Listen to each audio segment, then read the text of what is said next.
my background is I'm was number 11 of 12, 6 girls and 6 boys. I was number 5 of the girls, but basically my mom was second, third generation Californian. However, my dad was one of the first braceros to come over in the mid 40s to work during World War II when most of the young men had gone to war. So they made a deal with U.S. made a deal with Mexico to bring over workers, and they didn't get that much money, but the Mexican government did. But anyway, that's neither here nor there, because then he met my mom, and then I was born in 1949 in Sacramento, California. And one of my first images was of me in a prune box in a prune field with my older brother and sisters picking. So that was my life. And basically, dawn, we were at the fields, and by 7:30, the school bus would come pick us up from the fields. Deposit, and when I went to school, that was another world. Oh my God. Oh my God. You mean I just have to sit here and learn? That's it? No picking, no harsh language and harsh elements. Really? Oh my God, this is heaven. Yes, run, Jane, run. Yes, see, Jane, run. Meanwhile, my comrades who were not pickers were having difficulty reading, and I was soaring. The sad part was that at 2:30, I'd get on the bus and get deposited back in the fields, and then work till sunset, and then rest, eat what we had, and go to sleep. And this is how I grew up all the way through like 8th grade. And the good thing was that in 4th grade, I was able to go to a field trip that he took, as we were in Northern California at the time, picking prunes or plums. And they took me to a field trip to see Berkeley, the university. And from the fields to Berkeley seemed like a fairy tale dream of knowledge, a bank filled with knowledge and history, all the things I like to read about. And I know that when I'm 20, don't have to pick anymore. I'll be free. All I have to do is get that high school education, and then I can go to Berkeley. So that was my plan. That was my 10-year plan. I didn't quite get to Berkeley. I did manage, after a couple of decades, get my degrees from San Jose State, Mighty Fine Artist, and San Diego State. And why did I get those art degrees? Because I learned throughout my first and couple of decades of reading that art is just as powerful as religion. And government tags along both. You know, it's not as powerful, the government, as an art piece, as a true organized religion. So I knew that art had power. I was a little challenged by religion because I didn't understand it quite. It wasn't religion that I was different from a lot of people in the sense that I felt that the mystical existed right here, right in front of us, whereas other people thought it was somewhere out there. But I felt that because of my dad's teaching of me, that the mystical resided in the wind, in the plants, in the animals, in what humans say and do. Those are the key. And talking like that, there's nobody to talk to except an art piece. I could talk to an art piece like that. And I went, that's power. I want to do that. I want to talk about that horrificness of that border that we have, because every time my dad gets caught, he was undocumented, he'd have to be thrown across the border, and we'd have to figure out a way to smuggle him, and talk about tension and being traumatized as a kid. So as a result, I said, when I grow up, I'm going to do something about the border. I'm going to say something about it, how horrible, how mean it is. how mean it is to the indigenous flora and fauna, and most of all, the indigenous folk that don't have papers, that live on both sides always. My mom always, when we migrated always back and forth from Southern California to Northern California to follow the crops. So how am I going to do it? With art, because an art line, an art mark has power. And if it's has imbued with authenticity, it may last for thousands of years, like those marks in the cave paintings. That's a long time for those beautiful marks to exist. And we can make those marks. It's our human birthright to make marks on this world. So as a grown-up then, once I decided, okay, I have my children, I'm no longer picking, I need to do something to contribute to the world. So is it going to be in the religious studies, or should I study art? And I went for the art. Why? Because I was having fun with embroidery all over the house. I embroidered everything in the home. I tried to make everything homey, and that involved a needle and thread and the decorative art.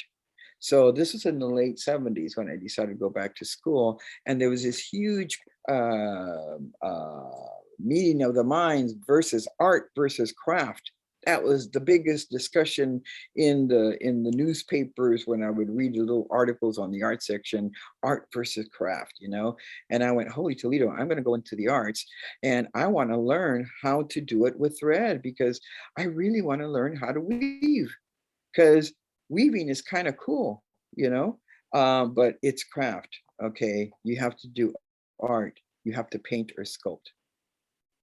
I went into the college, got into painting and sculpture, and I kept walking by the fiber area. That was the craft area.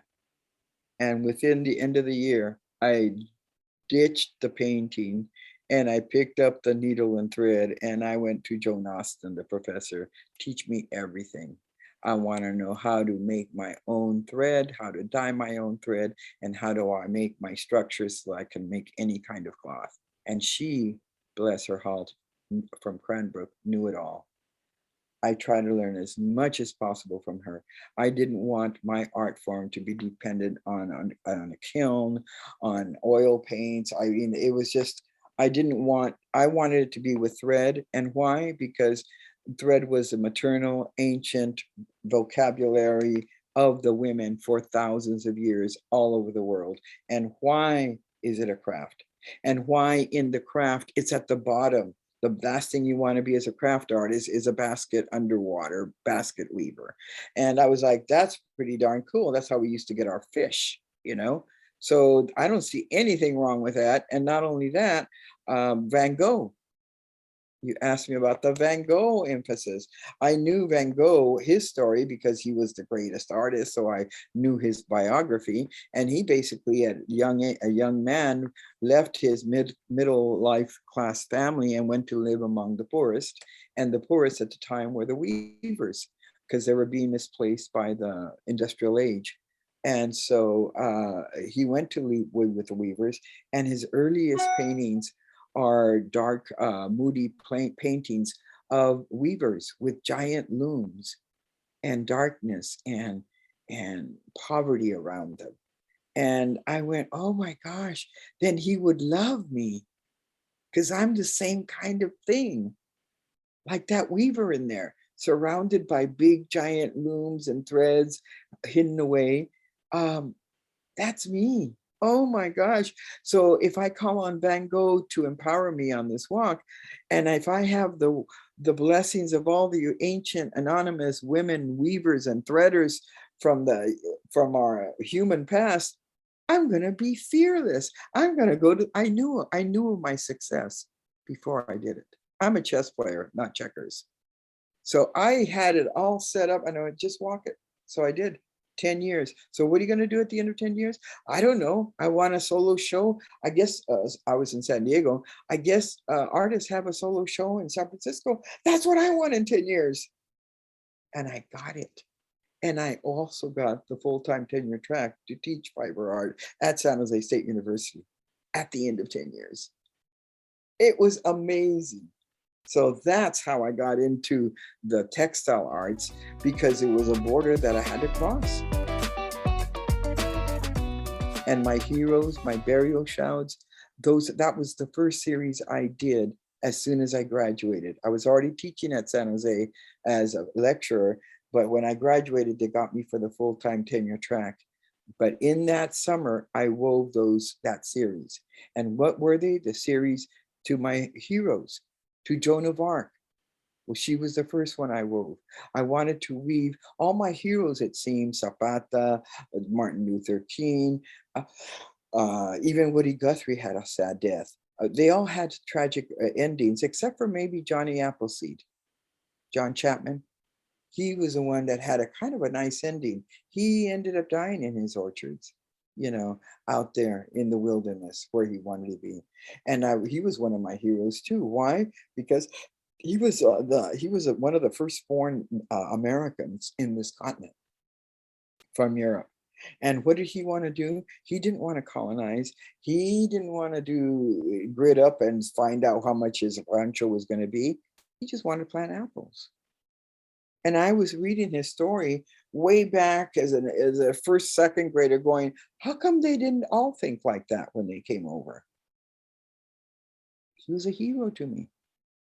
So I wove him a burial shroud. Joan of Arc, they burned her at the stake by 17. She's a hero. She made me realize how short life is and how big the drama of challenge is. And then there's Woody Guthrie. Oh my gosh, the most talented musician, writer. And he said, I'm not a communist, I'm a communist for the common man. That's what, and I'm going, he would sing for free at the migrant camps. And he could have been singing in New York or in LA. And he went, no, I'm going to sing for the people. That's a hero. And then the other one, Dr. King, we don't have to say anything about him. And then who do we have now? Then Cesar Chavez dies on me. Cesar Chavez, we all know his story. It was sad, tragic, but very inspiring. And it was about time somebody like him came around. Oh, and I forgot Zapata. I'll come to him last. But Cesar Chavez was definitely following Emiliano Zapata. Emiliano Zapata was actually my first hero in the home before I met Joan of Arc at 8. And Emiliano Zapata was always in the Mexican culture. There were the Democrats and the Republicans, the ones who loved Pancho Villa and those that loved Emiliano Zapata. Emiliano Zapata was the indigenous, si se puede, we're going to go for it. And Pancho Villa was like, yeah, we got the guns, let's go get, much more of an aggressive way. And the story is that Zapata brought the indigenous folk together to overthrow the Mexican government, whereas Pancho Villa took care of the gringos and all the ranchers and that kind, the ones that were in Hispanicized more than Mexican Indianized, the way Zapata's village, they only spoke his tongue. He was one of the few. He was 23 when the elders went to him and said, the Mexicans are coming every time when there's a harvest and taking our harvest and our folk, our women. So can you go to Mexico City and tell them to stop? Because you know how to speak Spanish. He came back, we got to pick up our gun. By the end of 29, he went for a peace talk in an hacienda, and then they shot him down. So that's my hero, and that's the hero of Emiliano Zapata. Of every Mexican Indian who knows about him knows that he said it's better to live on your feet than die, and die on your feet and live on your knees. So and there was always an argument in my family about Zapata or Pancho Villa. I like Zapata because my dad did. So, and I like Zapata because he was Indian and he was quieter. And I'm really still mad at him that when they went to Mexico City, that Zapata gave Pancho Villa the main chair to sit on, because it was really Zapata's chair. But Zapata being nice, no, you can sit.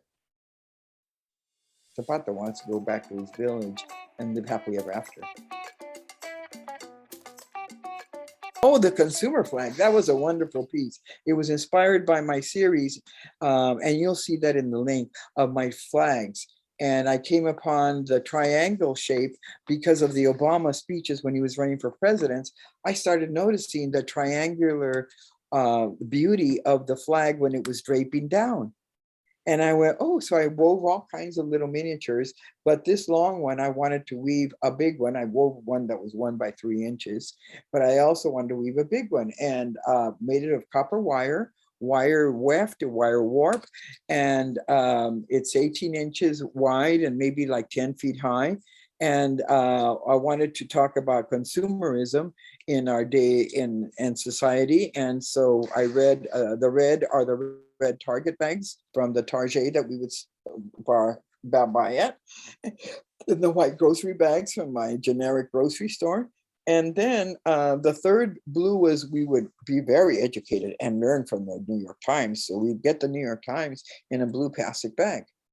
So that, and then at the very, very top, you may not see it, but if you have a close-up of it, you'll see at the very top, Trader Joe's tortilla wrapped, the wrappings for the Trader Joe tortillas, who unbelievably were the only ones in this whole Cupertino, Silicon Valley, that sold tortillas with the actual recipe of lye instead of salt and blah, blah, blah, blah, blah, blah, blah.